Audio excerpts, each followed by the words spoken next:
Assalamualaikum warahmatullahi wabarakatuh. Selamat bertemu kembali anak-anak.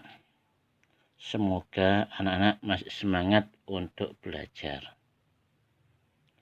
Anak-anak semuanya, hari ini kita akan belajar tajwid.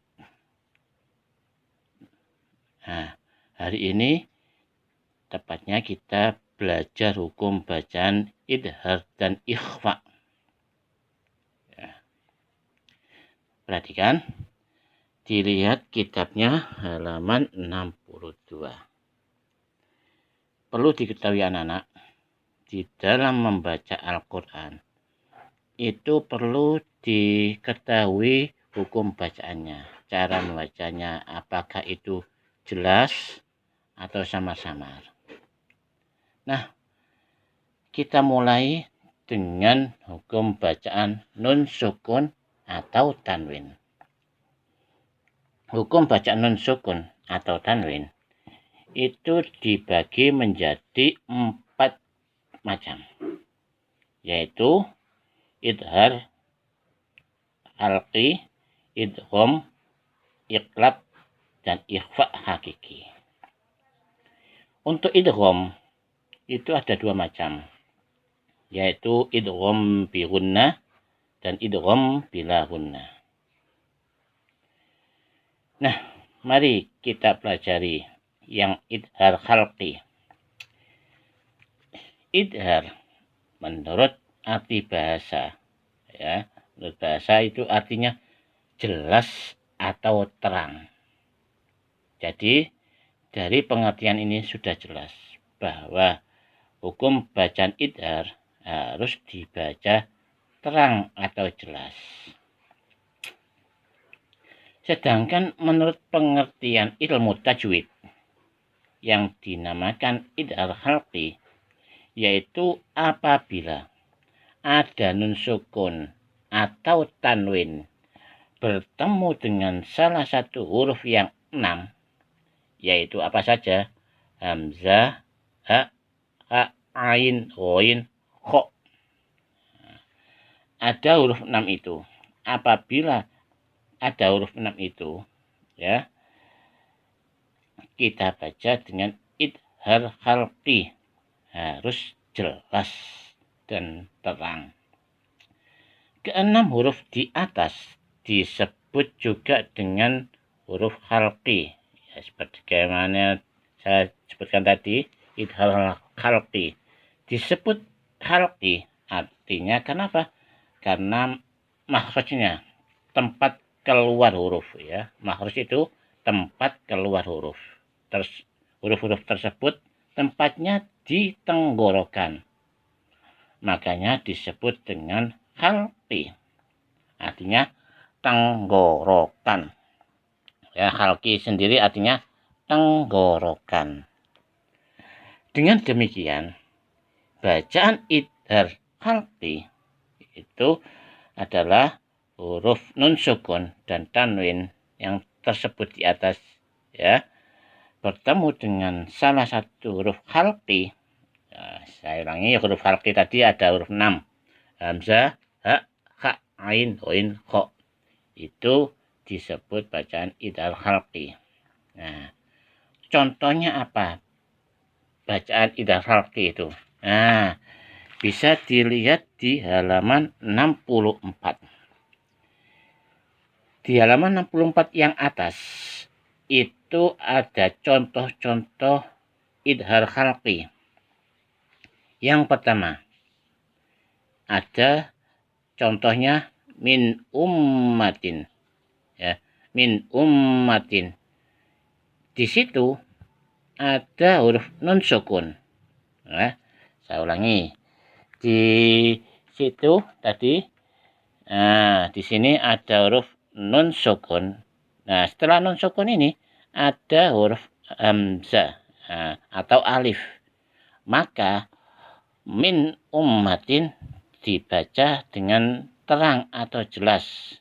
Tidak boleh baca min ummatin. Salah, karena itu mendengung. Tidak boleh. Min ummatin. Itu yang pertama. Yang kedua, perhatikan, ini ada kalimat yanhauna. Nah, ini apa ini? Nun sukun tadi bertemu dengan ha, maka cara membacanya harus terang atau jelas. Seperti ini, yanhauna. Nah, terang kan? Tidak boleh yanhauna, salah. Yanhauna. Yang ketiga, contoh lagi, nun sukun bertemu dengan ha. Ini wanhar. Nah, ini adalah nun sukun atau ya yang seperti ini bentuknya. Nun sukun bertemu dengan ha, dibaca dengan terang atau jelas. Itu tadi yang nun sukun. Sekarang contoh yang tanwin. Contoh bacaan yang tanwin. Ini ada tanwin ya. Contohnya yang tadi ini. Ini tanwin. Salamun hiya. Tanwin ini ya bertemu dengan ha, maka bacaannya harus terang. Salamun hiya. Bawahnya lagi tanwin bertemu dengan ha. Ghafurun halim. Ya. Terang atau jelas. Lagi ini tanwin yang ada di bawah, kasro tanwin, juga dibaca dengan terang atau jelas. Dzarratin khairon. Ini lagi ya, tanwin bertemu dengan ain. Wa'dan alaihi. Wa'dan alaihi. Ya, harus terang dan jelas. Yang terakhir, contoh yang tanwin sekarang. Haliman ghafuro. Ya, haliman ghafuro. Itu adalah contoh-contoh bacaan yang harus dibaca dengan terang atau jelas. Ya. Nah, sekarang kita perhatikan yang ikhfa. Ya. Hukum bacaan ikhfa. Apa itu ikhfa, Pak? Ikhfa menurut bahasa artinya samar. Ya. Saya ulangi, ikhfa kalau menurut bahasa artinya samar. Kalau menurut ilmu tajwid disebut apa?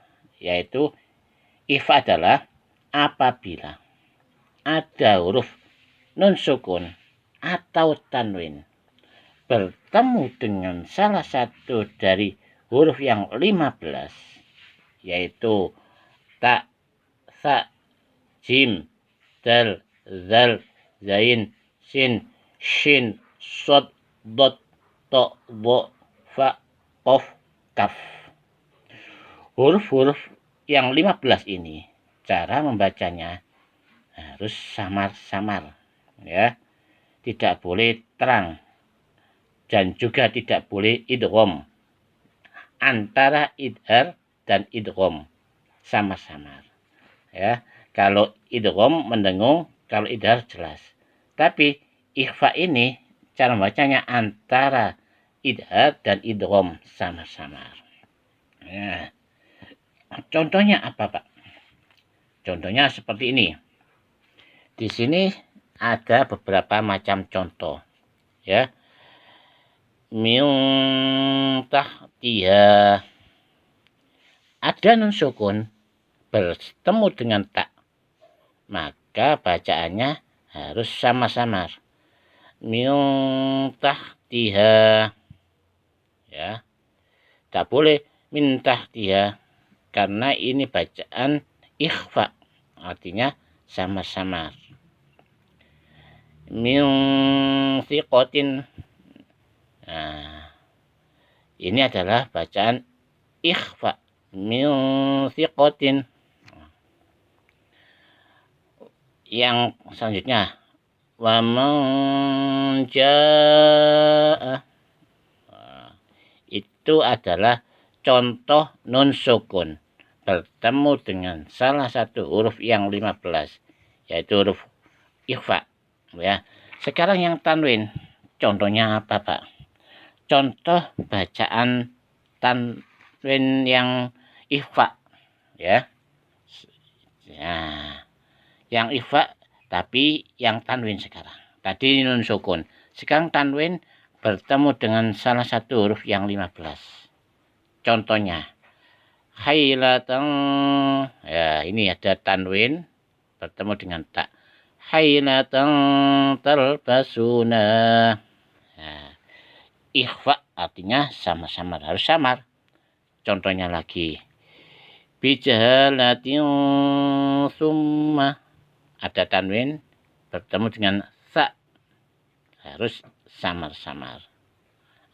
Ikhfa ya. Ijalan jasada, tanwin bertemu dengan jim, yaitu samar-samar. Dan lain sebagainya. Sampai nadrun dhaifun, itu adalah contoh-contoh bacaan ikhfa. Ya. Sekarang kita ambil contoh satu aja. Ya. Mana yang ikhfa di dalam surat Al-Insyirah ini. Nah, contoh, alam nashrah laka sadrak wa wada'na anka wizrak. Nah, di dalam surat Al-Insyirah ayat yang kedua ada bacaan ikhfa, tepatnya pada kalimat angka, nun sukun bertemu dengan kaf, maka bacaannya adalah ikhfa, ikhfa hakiki.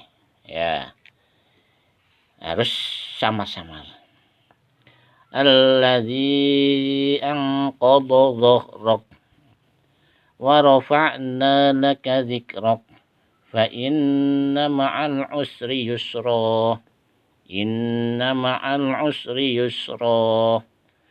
Ini ada lagi, fa idza faraghta fansab, nun sukun bertemu dengan shad, maka hukum bacanya menjadi ikhfa. Wa ila rabbika farghab. Di situ terdapat dua bacaan ikhfa, yaitu pada ayat yang kedua angka, pada ayat yang ketujuh fansab. Nah, demikianlah anak-anak materi pelajaran pada pagi hari ini, yaitu materi tentang hukum bacaan idhar dan ikhfa. Semoga apa yang saya sampaikan ini bisa difahami dan bisa dipraktekkan pada waktu kalian membaca Al-Quran. Ya. Untuk tugas hari ini, yang pertama, tidak banyak-banyak, ya.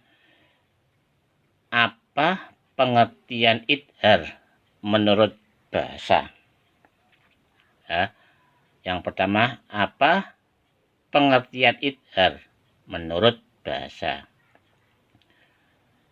Berilah, yang kedua, ya. Berilah contoh bacaan idhar. Saya ulangi. Nomor 2, berilah contoh bacaan idhar.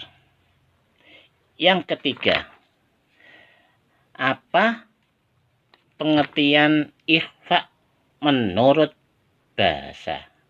Yang nomor 3, apa pengertian ikhfa menurut bahasa? Yang keempat, berilah contohnya hukum bacaan ikhfa. Ya, contohnya satu saja, meskipun yang idhar tadi juga satu. Ya, jadi pertanyaannya hari ini ada 4 saja. Yang pertama, apa pengertian idhar menurut bahasa? Yang kedua, berilah contoh bacaan idhar. Ya.